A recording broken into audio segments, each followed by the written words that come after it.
Hello friends, good morning. এখন বাজে সকাল 10টা আর আজ হলো রবিবার। আমি আমার ব্লগটা এখান থেকে শুরু করছি, দেখতে থাকো। তো দেখো, প্রতিদিনকারের মতো আমাদের ব্রেকফাস্ট কমপ্লিট হয়ে গেছে।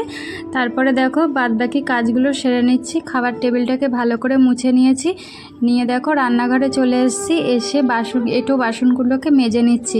আর প্রত্যেক দিন জানো তো, যতবারই আমি বাসন মাজি তারপরে এই বেসিনটাকে একবার করে কলপাই দিয়ে ডলে দিই, এতে বেসিনটা বেশ পরিষ্কার ঝকঝকে থাকে। তারপরে দেখো আজকে অনেক দিন পরে না এই আলনার থেকে না এই বাতিল জামা কাপড় বার করেছি। আজ বার করব, কাল বার করব করে করে না আর হচ্ছিল না। দেখো এক বস্তা হয়েছে, আর আলনাটায় না পুরো পিঁপড়ে ধরে গেছিলো। তারপরে দেখো ঘরের বেড কভারটা একটু চেঞ্জ করে নিলাম, কারণ বর্ষা হচ্ছে তো, আর বেড কভারগুলো না কেমন স্যাঁতস্যাঁতে ধরে গেছিলো। আর খাটটাকে একটু ঝেড়ে নিলাম, ধুলোবালি জমেছিল।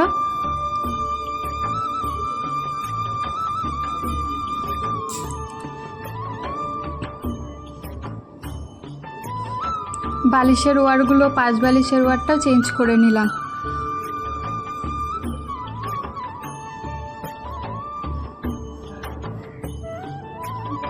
তারপরে দেখো এই ঘরে চলে এলাম, আর এই ঘরের বেড কভারটাও না একটু চেঞ্জ করে নিলাম। ভাবলাম ওই ঘরের বেড কভারটা যখন চেঞ্জ করলাম, তখন এই ঘরের বেড কভারটাও চেঞ্জ করে নিই।